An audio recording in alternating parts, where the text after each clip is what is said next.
All right, let's look at integrals of the form sine to the power n of x, cosine to the power m of x dx, and some strategies that we can use to solve these integrals.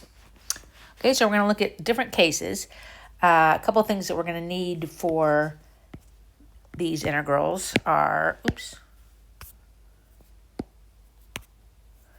to remember that the integral of sine x dx is negative cosine of x, and the integral of cosine of x dx is positive sine of x, or an antiderivative of those. So case 1 is going to be the case when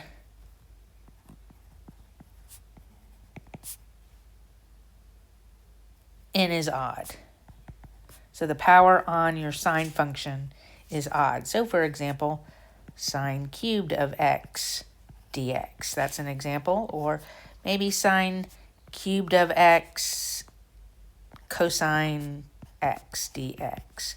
Or maybe just sine x cosine squared x dx. All those are examples where the power on sine is odd. We don't care about the power on cosine. Okay, so when we have n being odd, we're gonna follow the following steps. First, we're gonna reserve one of our sine x's. Reserve a sine x.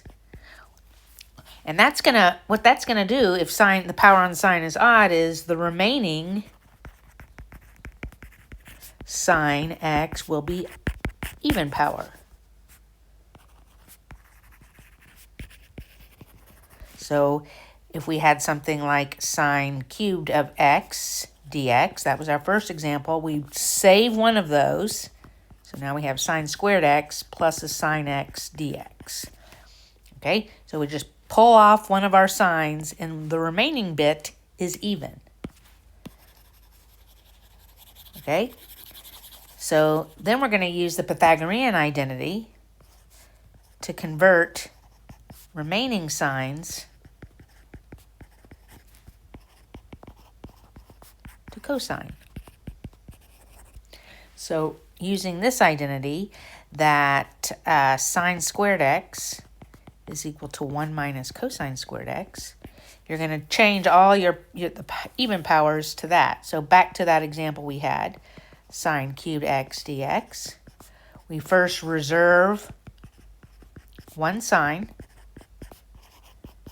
and then we're going to convert the even powers of sine to cosine using this above identity. So this becomes 1 minus cosine squared x times sine x dx. Okay, so we reserve one power of sine, and then we convert the even powers that are remaining of sine to cosine using the Pythagorean identity. Okay, then we're going to do a u sub on cosine. Make a u sub on cosine. And that's why we reserved sine x, because remember, the derivative of cosine of x is equal to sine x. All right, so if we go back to our example, move to the new page here. Back to this example, sine cubed of x dx. First thing we did was we pulled off one power of sine. Right there. We are going to convert the remaining even powers to cosine. 1 minus cosine squared x times sine x dx. Then we're going to do a u sub on cosine. So if u is equal to cosine of x, then du is sine x dx.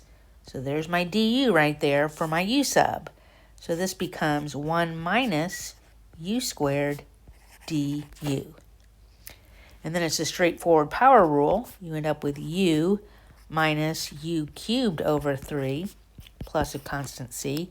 And you always go back and plug it in terms of the original variable. So u is actually cosine of x. So our final answer should be cosine of x minus cosine cubed of x over 3 plus c. You could have done the same thing if the power of cosine was odd. You could have reserved a cosine and converted the remaining cosine to sines and then do a u sub on sine. So if they're both odd, sine and cosine, you do either.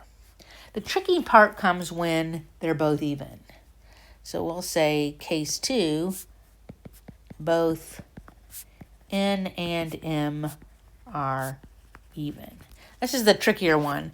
So you're going to utilize the half angle identities. So cosine squared of x is equal to 1 plus cosine of 2x over 2. And sine squared x is equal to 1 minus cosine of 2x over 2. So if you had just something like this, sine squared x dx, cosine, the power on cosine is 0, so that's even. So you convert this to 1 minus cosine of 2x over 2 dx. You can pull out your 1/2. 1 minus cosine of 2x dx. So we pick up an x, and then the antiderivative cosine of ax is sine of ax, which is a 2 here, over a, so over 2. All of that times 1/2 plus c. So finally it's x over 2 minus sine of 2x over 4 plus c.